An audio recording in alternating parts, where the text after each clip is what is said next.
Olá, queridos amigos, os nossos ouvintes aí do nosso podcast Pod Saúde e as pessoas que nos acompanham também no YouTube. A gente está começando aqui mais um Pod Saúde. E antes que eu te diga sobre o que a gente vai falar, eu tenho uma perguntinha aqui triste para te fazer. Por acaso já aconteceu contigo ou com alguém da tua família? Alguém já teve que fazer alguma cirurgia cardíaca? Já pensou aquela serra elétrica ali abrindo o peito para fazer uma ponte de safena? Aquela pele amarelada, cheia de rugas, endurecida e seca, já viu em algum familiar, né? Ou então casos de impotência sexual, você mesmo ou até alguém da sua família. Alguém que você conhece já teve algum membro amputado? Você conhece alguém ou você já teve o diagnóstico de algum tipo de câncer que pode estar relacionado com o hábito de fumar? Bom, vocês já puderam perceber que a gente está falando aqui de fumo. E é claro que eu quero conversar com os nossos queridos amigos tabagistas, mas também eu quero falar com os tabagistas passivos. O tabagista passivo muitas vezes não sabe que é passivo. Então eu vou te trazer aqui algumas situações em que tu podes estar exposto e aí tu não sabes que tu estás correndo algum risco. Então, por exemplo, o tabagista passivo é aquele que tem um companheiro que fuma, mas só fuma do lado de fora, ou quando a gente deixa as crianças na casa dos avós e a gente sabe que os avós só fumam na garagem, ou não fumam dentro de casa, ou não fumam perto de alguém. Tudo isso é fumante passivo, uma gestante que tem um companheiro que fuma, então ela também está exposta à fumaça do cigarro. Então, a gente já sabe que fumar é ruim e causa muitas doenças. Então, a gente já sabe, a gente até já te perguntou aqui no início desse podcast e a gente já te contou algumas coisas bem horrendas que o fumo pode causar na gente. Então, o nosso podcast hoje não é para te contar o que o cigarro vai causar de ruim. A gente quer falar aqui como é que a gente vai poder te ajudar a parar com esse hábito ruim, e a gente precisa da ajuda de todo mundo. Então, todo mundo que fuma e que não fuma, porque a gente precisa da sociedade, dos amigos e da família, pra gente conseguir chegar num lugar bom. Então, vamos lá, gurias. Ó, a gente tá sem roteiro aqui hoje, a gente tá cheio de coisa pra falar, são 5 gurias, então acho melhor a gente levantar a mão aqui quando tiver alguma coisa pra fazer, pra falar. Já começou, vai. Vai lá, Gypsy, nos ajuda aí um pouco. Vamos começar pelo início, né? Quais são as normais motivações que levam a pessoa a começar a fumar? Acho que a primeira delas que a gente tem que levantar é a questão da facilidade de acesso.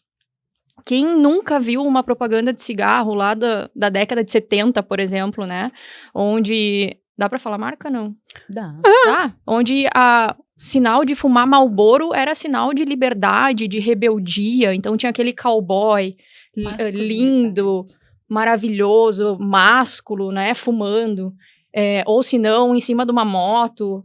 Essa questão do marketing em cima do cigarro é algo que vem muito forte desde aquela época e que vem se perpetuando hoje de uma forma um pouquinho mais, digamos assim, sorrateira, né? Vocês vão falar provavelmente da questão da proibição do cigarro, mas eu vou deixar isso para depois. Então, hoje a questão do marketing não é tão forte assim, mas já vem de lá. E a questão também da facilidade, né, gente? Hoje, posto de gasolina tem cigarro, na vendinha da esquina tem cigarro, no supermercado, em qualquer lugar que você vai, você encontra. Isso que eu tô falando, cigarro mesmo, nem as outras alternativas que a gente vai falar mais pra frente, né? Fora isso, a gente pensa no quê? Em alguns gatilhos emocionais para começar a fumar. Então, a gente percebe muito a questão da ansiedade do estresse, né? A gente vê várias pessoas assim, eu tô estressado, eu vou fumar um cigarro. Isso é fisiológico, né? A nicotina, ela traz uma sensação de relaxamento e as pessoas acabam fazendo essa correlação. Eu preciso, para eu me acalmar, para eu diminuir meu estresse, a minha ansiedade, eu vou fumar um cigarro. Outro gatilho emocional acaba também sendo a recompensa e o prazer. Então, quando a nicotina ela é liberada no nosso organismo, é liberado também hormônios que trazem essa sensação do prazer. E a gente começa a correlacionar as coisas. Então, eu sinto esse prazer e o que eu vou fazer? Eu vou correlacionar ele com algo que também me dá prazer. Então, tomar aquele cafezinho depois do almoço, eu vou fumar um cigarro. Aquele sexo gostoso que eu faço, eu vou fumar um cigarro. Só que o que acontece com o passar do tempo? Aquele mesmo cafezinho que eu achava maravilhoso e que eu trouxe o cigarro para ele, se eu não fumar o cigarro, ele não vai ser tão bom. O sexo não vai ser tão bom. A festa onde eu vou, e que eu me divertia horrores, se eu não fumar um cigarro, ela não vai ser tão boa. Então, esses gatilhos emocionais, eles acabam impulsionando essa adicção ao cigarro. Fora isso, junto com o marketing lá que a gente falou, que foi tão batido no passado, o cigarro, ele tá associado, principalmente nos jovens, a essa autoafirmação, a essa formação do indivíduo. O cigarro vem junto. Então, ele começa a fazer parte daquela personalidade. Então, eu sou rebelde, eu fumo. Eu vou contra a sociedade. Então, eu sou sofisticado, eu sou moderno. E aí, eu passo... mas o cigarro hoje, para os mais jovens, não é tão legal. Então, passa pro vape. E assim, a gente vai vendo essa perpetuação desse vício que a gente sabe que tem uma série de problemas. Mas o problema do jovem, eu acho que entra muito o efeito manada. Que eles têm que estar no conjunto, eles têm que estar no grupo, eles têm que pertencer. Aí um fuma, experimenta. E se ele não provar, ele vai ficar de fora, ele vai se sentir que ele é o chato, é o careta, tem medo da mamãe. Então, o jovem que é na adolescência, onde mais começa, né? É lá que começa o vício. Aí ele tem essa insegurança. O jovem, ele tem que estar no grupo, ele tem que estar com a galera, e ele parece que ele não tem força, ele não se banca para dizer, não, eu não quero, eu não gosto. Eu me lembro na adolescência que eu até tentei fumar, porque meus colegas, não era tão adolescente, mas já na faculdade, alguns fumavam, parece que eu não ia, sabe, pertencer àquele grupo, e eu achava legal, descolado mesmo. Só que eu tentei, mas me dava tosse, graças a Deus. Eu tentei 2, 3 vezes e desisti porque eu não conseguia fumar. Então, acho que foi uma benção, né? Estão falando muito em jovem, né? Na verdade, o que a gente está tendo agora? Uma vitória da indústria do tabaco. Porque o que a gente tinha lá no início? Tu já pincelaste essa história, né? Todo mundo lembra disso, dessas propagandas. A indústria do tabaco dominava financeiramente a televisão. E tinha muita propaganda, né? E essas imagens todas de sucesso do adulto. E eu te digo até, assim, que me parece até que as pessoas eram vítimas disso. Ninguém sabia lá atrás que fumar ia fazer tanto mal. Então, aquela imagem de sucesso que muitas vezes vem relacionada até ao abuso de álcool, né? Todo adolescente, né, acaba aprendendo a ingerir álcool e a apreciar o sabor, porque isso é da vida adulta. E o cigarro também entrava com esse tipo de mensagem. Só que o jovem é mais suscetível à dependência porque ele não está com o sistema nervoso central todo pronto, não está tudo formado. Então, ele é muito mais suscetível à dependência. E aí, tu tem a nicotina causando essa sensação de prazer, e é por isso que ela causa dependência e tolerância. Então, tu vai usando mais dose, e agora tu ainda tem cigarro cheiroso, né? A gurizada tá fumando incenso, porque é cheiroso, e dá pra fumar o tempo todo, dá pra fumar até na escola, dá pra guardar no bolso, dá pra fumar no banheiro, não tem fumaça. Eu me preocupei que eu falei, existe até esses vapes com maconha. Antigamente, as mães esperavam acordado pra dar uma sentida se tinha cheiro de cigarro, se tinha cheiro de maconha. Hoje em dia, a gente não tem mais esse recurso, porque o adolescente chega sem cheiro.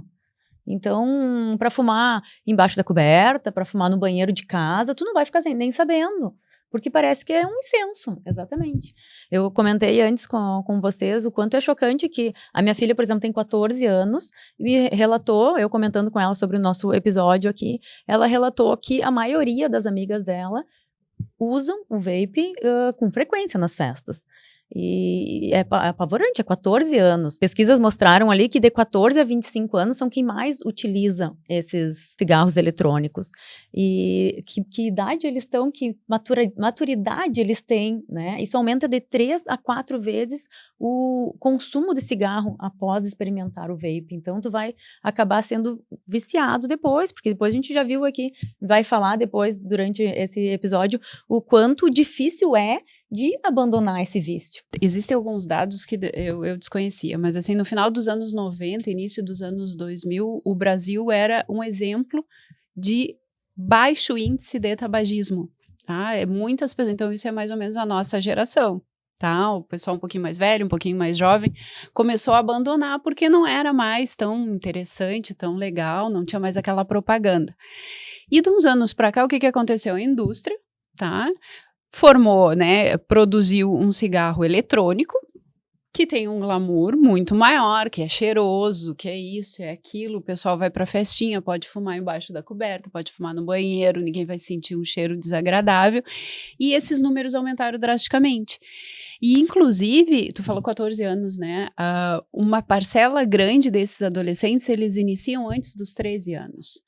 E a estimativa é que dos 18 aos 25, 1 a cada 5 é usuário. É usuário frequente. Porque já tá viciado. Já. O problema é que o vape ele foi feito para ajudar a quem fumava a parar de fumar. Era uma alternativa para os fumantes, né? Só que ele caiu no gosto dos adolescentes. E daí, os adolescentes ficou com fumar, né? Mas parece que é sempre é cíclico, né? Parece sempre uma falha de informação, de conhecimento, porque no início, o cigarro era legal, era para esportista, era para aventureiros. Agora veio como um tratamento, porque já está caindo essa teoria de que vai ajudar a tratar quem fuma. Eu lembro que eu fui viajar e voltei e trouxe para minhas amigas, eu pensei, nossa, que ótimo, olha só, vou dizer para elas trocarem, usem esses aqui, não usem mais o cigarro. Porque até então era essa a venda, era muito melhor do que o cigarro. Só que hoje se percebe que não é tão melhor assim, que mesmo os que são sem nicotina têm outras substâncias que são patológicas, que são cancerígenas, inclusive, tem que ler todos os ingredientes e mesmo assim, o próprio processo, porque qual é a diferença? O cigarro é fumaça. Né? Com combustão, né? Combustão. E o pendrive, o vape, ele é por... Me esqueci. São solventes, vaporização, né? Mas não é bem vaporização, ele é até eu anotei aqui, é tipo aerosol. Então, esse processo já é maléfico para o nosso organismo. Então, independente de não ter nicotina, e lembrando que não é legalizado, então não é fiscalizado, então muitas vezes os que diz que não tem nicotina, às vezes tem muitas outras coisas ali também.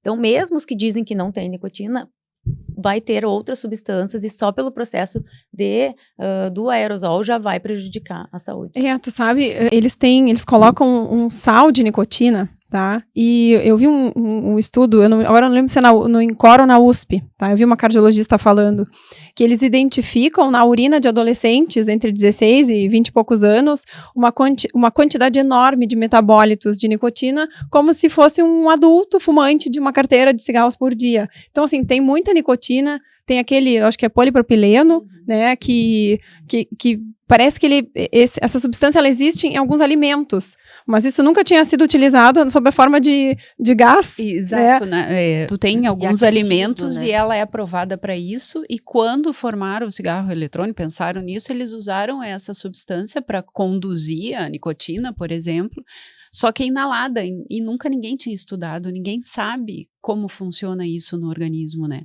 E agora a gente está vendo que o resultado não é tão adequado, né? A tua fala foi assim, quando tu falou assim, eu acho que é falta, eu não entendo por quê. Venda, tu falou. Comércio. Venda. É gênios do marketing. São eles que fazem toda essa mudança de mentalidade, de transformar uma coisa que quem está produzindo sabe. Né? Não sejamos ingênuos aqui, achar de quem produz cigarro acha que não vai fazer mal, de quem pensou no vape não tinha esse viés de que poderia fazer mal. Eu estava assistindo agora Oppenheimer, vocês já devem ter assistido. Sim. O cara criou a bomba atômica, né? Então, assim, tu acha que quando ele estava lá fazendo, ele não tinha essa possibilidade lá na cabeça dele? Claro que tinha. Então, assim, não sejamos ingênuos a esse ponto, né? E falando um pouco do Oppenheimer, me veio à cabeça dessas ligações que a gente faz, né? Ele fumava cachimbo. Sherlock Holmes fuma cachimbo também nas histórias, né? Então, a gente associa o cachimbo à genialidade, à esperteza, né? A gente pega o Churchill, fumava charuto, né? Então, pessoas poderosas, pessoas inteligentes, elas podem não estar fumando o cigarrinho ali, o palheiro que a gente vê, pode não estar fumando o cigarro que a gente compra de fácil acesso no posto de gasolina, mas está fumando um belo cachimbo, né? Ou está fumando um lindo charuto cubano. Então, isso cai tudo no mesmo. Não adianta a gente dizer aqui e só bater na tecla do cigarro e do vape, né? Não, e é importante que um quer dizer que é menos pior que o outro. Nem sei se existe esse termo, mas menos pior. Não, mas eu fumo charuto. Mas eu fumo cachimbo. né? Mas a gente trouxe aqui informações para mostrar que todos eles têm os seus malefícios. Aquele outro, o narguilé, também. Então, não, eu não fumo, mas quando tá na festa, tá ali utilizando o narguilé. Então, todos eles têm o fumo e têm esse prejuízo, uns mais, uns menos, mas difícil mensurar isso. Tu vai mensurar, eu quero viver 10 anos menos? Não, mas eu tô fumando esse, vou viver apenas 8 anos menos, então é menos pior. Acho que não vale a pena também. Deixa eu só puxar essa questão do marketing, né? E que a gente absorve isso, né? A gente aceita aquela ideia que é vendida. O cigarro eletrônico é mais saudável do que o tradicional, ponto. Por isso, os jovens fumam. Agora eu pergunto para vocês, tá? Um quiz. Se eu eliminar o cigarro da face da terra, acabar com todas as sementinhas, não haverá mais cigarro eletrônico, nada, quanto que vocês acham que diminui os casos de câncer? Em porcentagem. Múltipla escolha, não? Não. Um número que tu acha razoável, assim. 30%. Acho que uns 30%. Eu li alguma coisa que era 30%. Vai de 30%. Diminui Quem dá mais, quem dá Dá mais. É, 30% é um bom número para Então, cardiovascular. assim, É bom gurias, número. existem 18 milhões de diagnósticos por ano. Se eu eliminar o cigarro, eu diminuo em 50%. É o maior fator modificável, né, do mundo. Então, só o cigarro reduziria 50% metade. as mortes por câncer. Que é para tu ver, que essa é uma informação, claro que a gente está ouvindo o número agora, muito interessante, mas o tabagista de qualquer desses cigarros, ele sabe o risco, e isso é um comportamento psiquiátrico de quem está viciado. Tu realmente saberes o risco que tu estás correndo e tu não conseguires te opor ao ato de fumar, né? Na verdade, isso é por causa do vício e da tolerância que tem com a droga. Então, a droga é viciante e ela começa na adolescência. A nicotina é altamente viciante, né? Tem até uma entrevista do Drauzio Varela, né? Que ele trabalhou... Foi tu que comentou? A Gabi. É, que ele trabalhou no presídio, né? Que o presidiário viciado em cigarro, ele enlouquece, ele fica assim numa abstinência terrível. E o do crack, ele fica lá e, claro que o cigarro, talvez pela facilidade de entrar num presídio, né, e o crack não, ele consegue se livrar mais fácil do crack do que do cigarro. E a pessoa que fuma, ela pode parar 10 anos e tá bem. Se ela fumar, ela vai imediatamente retornar ao vício, né? Então, eu acho que tem que vir muito da força de vontade. Não é a questão de dizer assim, a pessoa não para de fumar porque não tem vergonha na cara, né? Tem que ter vergonha e parar de fumar. Mas se tiver... Tem muitas pessoas que fumam e, eu não consigo parar. Mas daí tem um diagnóstico de câncer, ela tem aquele choque, daí eu acho que ela para, né? Ou ela cai na real, tem muito ainda que vai fumar escondido no banheiro. Com certeza. Com certeza. Tem Depende. público para os dois lados, Ah. né? Eu não sou chata, assim, né? Chega para mim, tem câncer de pulmão, eu vou dizer, vamos parar de fumar, Eu não, vou falar, óbvio, né? Tá tendo aquele diagnóstico, provavelmente porque fumou 20, 30 anos da vida, mas assim, se a pessoa não quiser, eu não consigo oferecer medicamento, porque tem que partir de ti, né? E não vai ser só o remedinho que tu vai tomar uma vez por dia que vai tirar o teu hábito. Aí tem aqueles gatilhos ali que a gente falou. Toda vez que eu tomar o cafezinho com a minha amiga tal, eu vou querer fumar. É assim.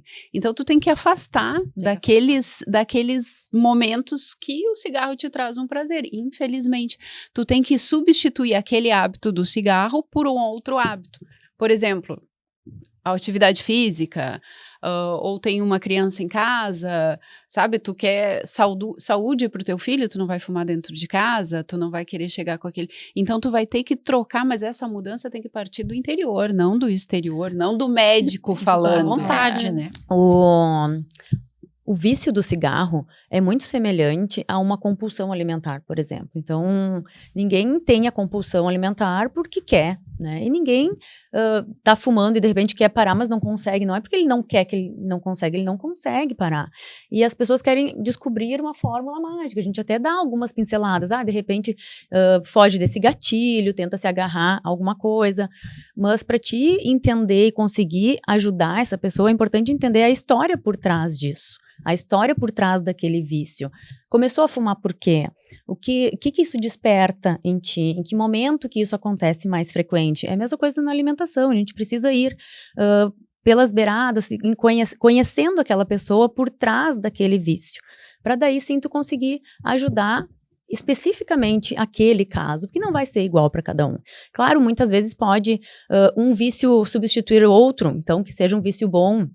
Então, começa uma atividade física, aquela atividade física começa, o cigarro começa a te prejudicar a fazer aquela atividade física que tu está gostando, tu começa a pensar, bom, então eu podia diminuir o cigarro para melhorar a atividade física, tu começa a sentir esse benefício e isso te faz reduzir o vício. Mas é muito pessoal e muito individual de cada um para conseguir achar esse mecanismo. E existem também medicações para isso. Acho que não é feio tu utilizar medicações, né? Não é uma fraqueza, muito pelo contrário, tá ali justamente para ajudar. O que as amigas médicas aí podem nos dizer sobre essas medicações? Às vezes um adesivo de nicotina. Eu queria só contar um relato de consultório também, assim, porque nós... particularmente nós três acabamos pegando muitos pacientes tabagistas que estão correlacionados com as nossas patologias de dia a dia do consultório, né? E é muito frequente pacientes sem perna, sem dedo e continuam fumando. E eles chegam no consultório com a cabecinha baixa, sabe? Eles chegam com vergonha. Então, não é aquela coisa que tu vai crucificar. É claro que eu não vou dizer assim, continue fumando que tá tudo bem. A gente tem que dizer que tem que parar de fumar. Faz parte do nosso papel perante a sociedade, perante o paciente. Mas a gente tem que acolher também. E a gente tem que dar algum tipo de alternativa para isso. E aí vem isso que tu tava falando, né, Gabi? Então, assim, para parar de fumar, não existe uma fórmula mágica. Mas existem combinações que a gente tem que moldar para cada indivíduo. O que a gente pode utilizar hoje em dia? Então, existem medicações, existem a própria nicotina mesmo, que a gente pode usar ela como um desmame no auxílio da abstinência, e as terapias comportamentais. Né? E eu queria falar um pouquinho mais delas, eu vou deixar para vocês falarem ainda dos medicamentos daí depois. As terapias comportamentais, elas vão muito ao encontro daquilo que eu falei lá no início. O porquê que começou a fumar. Então, a gente tem que estabelecer quais são esses gatilhos. Se é para eu reduzir minha ansiedade, bom, vamos parar e pensar por que eu estou ansiosa? O que está acontecendo? Eu não posso tratar isso de uma outra forma? Eu não posso, quem sabe, sentar e conversar? Ou se não, assistir aquele podcast que nós gravamos sobre ansiedade e depressão, que a gente dá dicas sobre como controlar a ansiedade. Mas falando sério mesmo, pessoal, a gente tem que tentar encontrar esses gatilhos. Eu comecei a fumar porque eu queria ser rebelde e eu queria que meu pai me achasse a rebelde da casa. Bom, gente, já tô velho, eu não preciso mais comprovar isso, eu já posso desvincular isso da minha identidade. E aí a gente começa a ter algumas técnicas também, do tipo planejamento. Bom, eu vou parar de fumar. Eu vou estabelecer uma data para eu parar de fumar e eu vou estabelecer metas para isso. E conforme eu vou atingindo essas metas, eu vou tendo recompensas. O ser humano funciona muito através de recompensa, né? Então, se eu chegar em tal dia e realmente eu parar de fumar, eu vou, sei lá, vou fazer uma viagem, eu vou comprar alguma coisa legal. Muitas vezes, grupos de apoio funcionam muito bem, onde um pega a mão do outro e vamos. Então, vai ser tal dia, tal hora, a gente vai fumar o nosso último cigarro e acabou por aqui, e assim a gente vai indo, um vai apoiando o outro. E entender que, se você tiver uma recaída, não é o fim do mundo. Não é o fim do mundo. É simplesmente, você vai dar um passo para trás e vai começar de novo. Então, essas técnicas comportamentais, elas acabam funcionando muito bem e desvinculando essa relação do cigarro com o prazer. Isso que tem que ficar claro. Então, nós falamos ali do cafezinho, né? Tem que começar a pensar que aquele café também é gostoso sem cigarro. Por que não? Por que eu não posso chegar e sentar com a minha amiga e vamos tomar um chá, então? E vamos começar a desvincular. E aí também tem a questão das terapias medicamentosas, que vêm em paralelo para ajudar nesse processo, né? E tem uma coisa motivacional também, que é a estética, né? Porque quem que não quer ficar melhor, tá mais bonito, e quem não conhece uma pele de um fumante, que é amarelada, que é cheia de rugas, tem aquelas rugas que a gente chama código de barras, que é aquelas rugas periorais, ruga nos olhos, a pele endurecida e seca. Na boca, os dentes amarelados, aumenta os problemas gengivais pela diminuição da circulação sanguínea, então acaba indo menos nutrientes para a gengiva, aumenta a sensibilidade dentinária, os dentes acabam frouxando com o tempo, aumenta o bruxismo, porque a nicotina é um estimulante muscular, aí a pessoa faz um bruxismo violento de noite, acorda com dor de cabeça, dor muscular e o mau hálito. Às vezes tu chega perto de uma pessoa que fuma, tá aquele dente amarelo, quase frouxo, porque a gengiva subiu, tem aquela retração gengival, a gengiva já é pigmentada e com mau hálito. Então, se todos esses fatores já não são um estímulo para a pessoa buscar uma ajuda, bom, vou parar de fumar porque eu quero ficar melhor, eu quero ficar mais bonita, eu quero ter uma pele mais saudável, mais hidratada, com uma aparência melhor, é de se pensar, né? Para o fumante, você aí fumante, como é que é chegar lá com 50, 60 anos, com qual aparência você quer estar? Já é um estímulo para Mas deixa eu tirar uma dúvida, tu acha que param de fumar por motivos estéticos? Eu acho que a estética é uma coisa que as pessoas estão levando muito mais a sério hoje. Uma mulher de 50 anos hoje é uma mulher de 30 do passado. Então, ela quer ficar bem, ela vai fazer um procedimento estético ou vai no dentista e o dentista propõe um clareamento. Ela vai pensar, bom, eu vou pelo menos diminuir durante o clareamento, eu vou parar de fumar. Eu acho que seria, não digo todas, mas algumas tu consegue salvar. Mas eu acho que essa também ela para assim, mas se eu parar de fumar, eu vou engordar. Isso acontece também.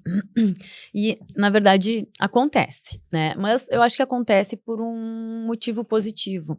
Até porque, comparando o malefício do cigarro e o malefício do aumento de peso, que é de 4 a 5 quilos para quem para de fumar, é muito pequeno, vale a pena parar de fumar. Tá, mas por que acontece esse aumento de peso? Por uma coisa boa, tu melhora o teu paladar, tu melhora o teu olfato, tu toma aquele cafezinho e agora ele vai ter gosto de café. Antes tu precisava realmente juntar o café mais o cigarro para de repente ter ali um envolvimento maior no paladar. Mas agora não, o teu café vai ter realmente um sabor melhor, aquele alimento que tu vai comer vai ter um sabor diferente e isso te impulsiona a comer mais, né? Então pode te levar a aumentar o peso após parar de fumar.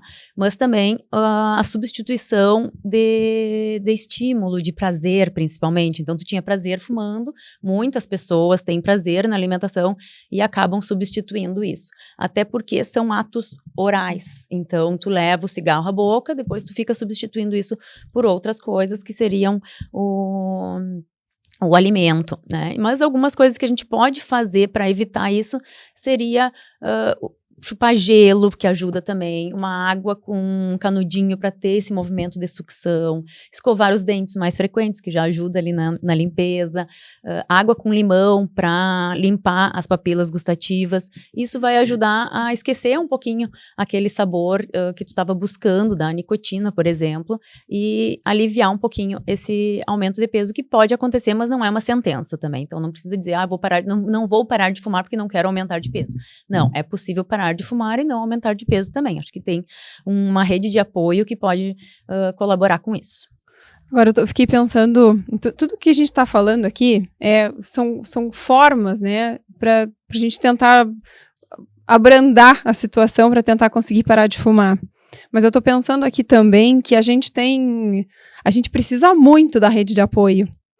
A rede de apoio social, ou seja, os amigos que estimulam com outros tipos de vícios até, como falamos aqui, daqui a pouco o álcool, que vai puxar o cigarro, então daqui a pouco a pessoa chega e diz, não quero beber, aí sempre tem alguém que pede uma justificativa, né, para quem não quer beber álcool. Então, todo o contexto social, esse âmbito social e familiar, ele é muito sério.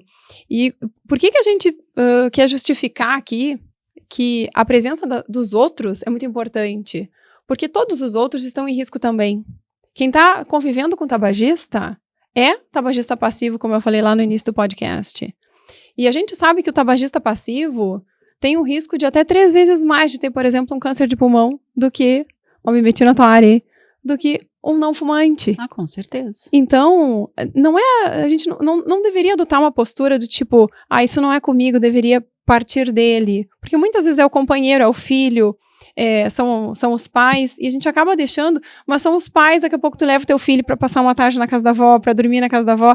Então, tá todo mundo exposto, né? Então, todo mundo se beneficiaria, né, com tempo de vida, com sobrevida, livre de doença, se a gente pudesse ajudar esse tabagista a parar de fumar. Tabagista de qualquer coisa, né? Que a gente falou aqui pra vocês hoje que tudo é fumar, né? Fumar narguilé, fumar pendrive, fumar cachimbo, fumar charuto, fumar maconha, fumar cigarro de palha, cigarro de tabaco natural. Então, tudo isso é fumar e quem tá do lado também tá fumando. Então, a gente já falou do apoio familiar, a gente já falou das técnicas comportamentais. Então, Carla, acho que fica para ti falar da parte medicamentosa. A medicação, gurias, parte daquele princípio que eu falei lá atrás. Se tu não quiser, que já foi pincelado, que tu vai usar adesivo, é útil, é muito útil para aquele tabagista pesado, acho que tem um índice de sucesso. Existem medicações, antidepressivos, ansiolíticos que a gente pode associar, mas eu sempre costumo dizer isso é uma bengala, né? Isso não vai fazer o processo de uma forma isolada. Acho que a gente não vai citar qual é o remédio aqui ou ali, mas assim, é um conjunto de coisas, como comportamento, afastar daquele hábito que vem aquele prazer, vou fumar, tomar cigarro, tomar café e vou fumar um cigarrinho. Então, todo é um processo. Tu vai me perguntar assim, é válido o uso da medicação? Nossa, é muito válido. É muito válido. E a taxa de sucesso é razoável, desde que a pessoa queira. Eu posso dar um melhor medicamento para acabar aquele hábito de fumar, que tem um custo alto, geralmente, e isso é um fator limitante. Mas se a pessoa não quiser, não vai rolar, gurias. Mas eu vi que o SUS também oferece uma medicação para... Oferece. Quem tem acesso... E quem quer.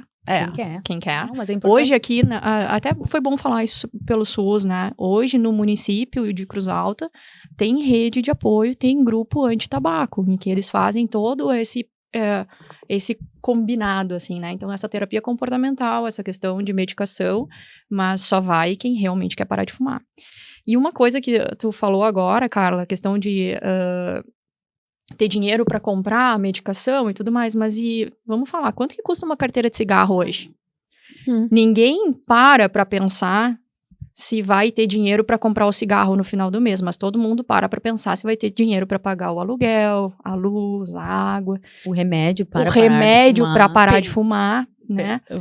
Eu até procurei ontem, né? A gente estava extraoficial pensando o que a gente ia falar relacionado a esse peso financeiro. Eu, né, achei que custa aproximadamente R$12 uma carteira, tá?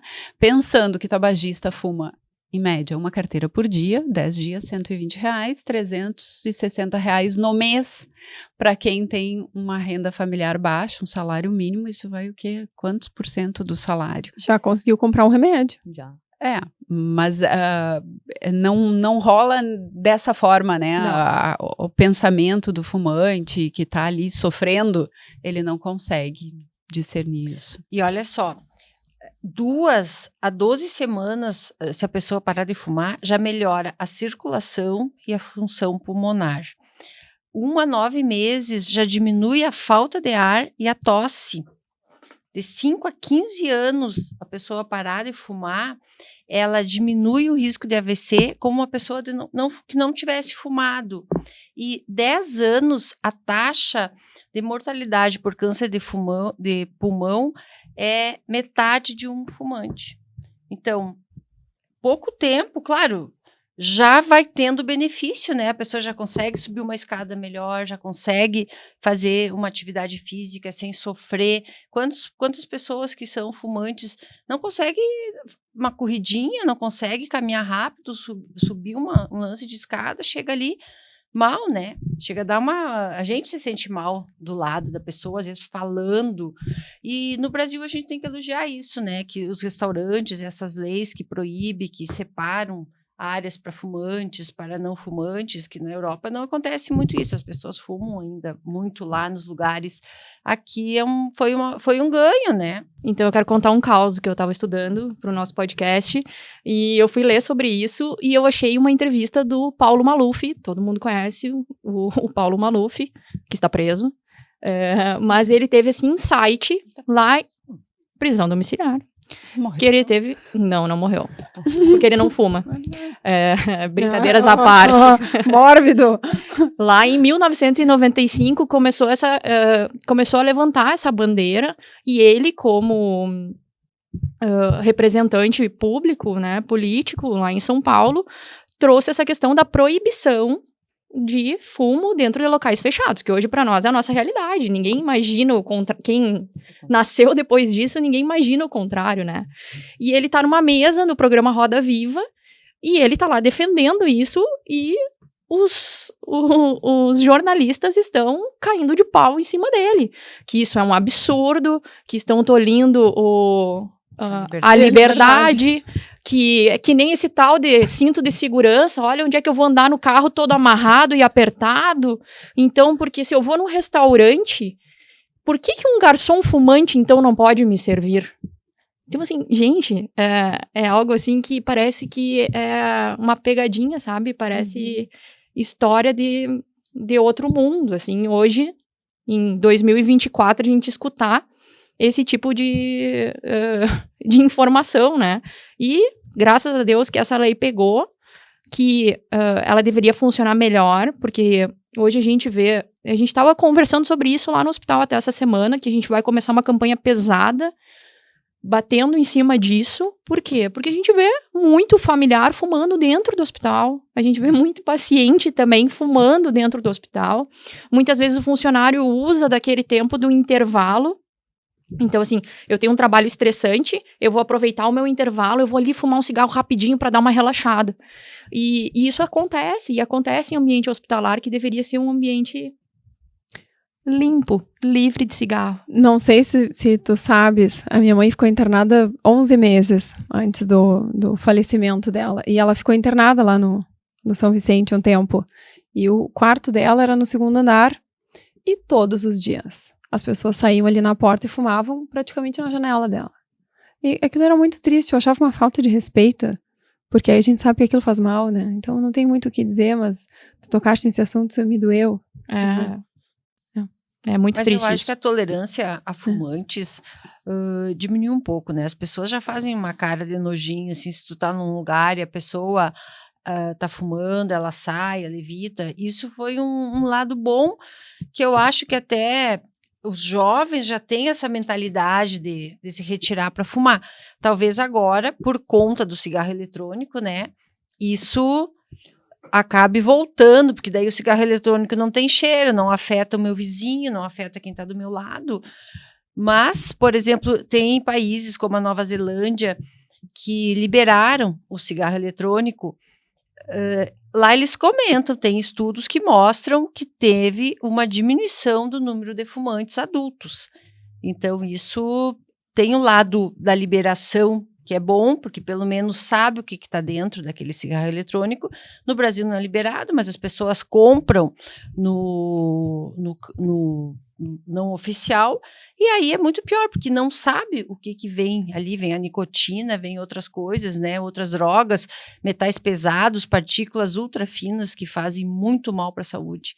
Então é uma coisa a se pesar. É bom liberar, porque daí tu vai ter um controle do que vem ali dentro pela Anvisa, ou não liberar, porque daí também tu libera e fica tudo... Né? Não, não é liberado? Não é? Liberado. Não, no Brasil não é? Não é liberado. Não, pode não é liberado no Brasil. Nós estamos falando de vape. De vape. Estamos falando Não de é. vape. De Mas vape. agora eu só quero fazer uma pergunta para vocês. Por que então o tabaco não vira uma droga ilícita como as outras? Mas Pois daí Isso a gente já comércio, falou, né? é comércio, é Aí muita tu grana. vai comprar uma briga com Mas eu acho que tudo, como gigantes, a gente né? falou, é cíclico. Antes, tava ali o Maluf falando, todo mundo apavorado com isso. Hoje, a gente esbarra nisso. Será que vai ser legalizado, então, o cigarro eletrônico, né? É uma nova geração que está vindo. A Anvisa abriu uma consultoria pública para quem quiser ir lá se manifestar a favor ou contra em relação a isso. Então, acho que é um momento aí das pessoas entrarem e expor mesmo a sua opinião, porque de repente daqui 10 anos vão estar olhando e vão dizer, como assim elas pensaram na possibilidade disso ser proibido ou de ser liberado? Vamos saber daqui uns anos. É que sempre quando entra, por exemplo, coisas novas e que mexem muito com a vida das pessoas, tem esse barulho, né, em volta, por exemplo, do cinto. Hoje é inadmissível tu viajar, pelo menos na estrada, viajar sem cinto de segurança, fumar num restaurante, a pessoa vai sair.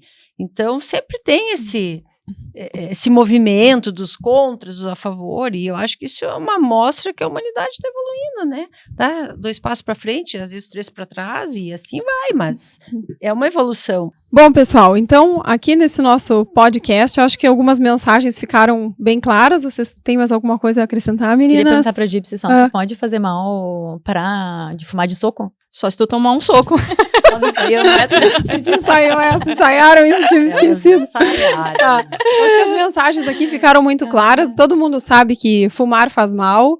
E a gente lida bastante com as consequências disso aqui no nosso trabalho. E a gente entende, a gente acolhe, a gente sabe das dificuldades. E a gente tentou propor aqui algumas medidas que podem te fazer, pelo menos, refletir sobre o tema. Até para pensar aí se tu tá querendo parar de fumar. Tá certo? Então, obrigada, gurias. Obrigada por terem ficado conosco até o final. E até o nosso próximo podcast.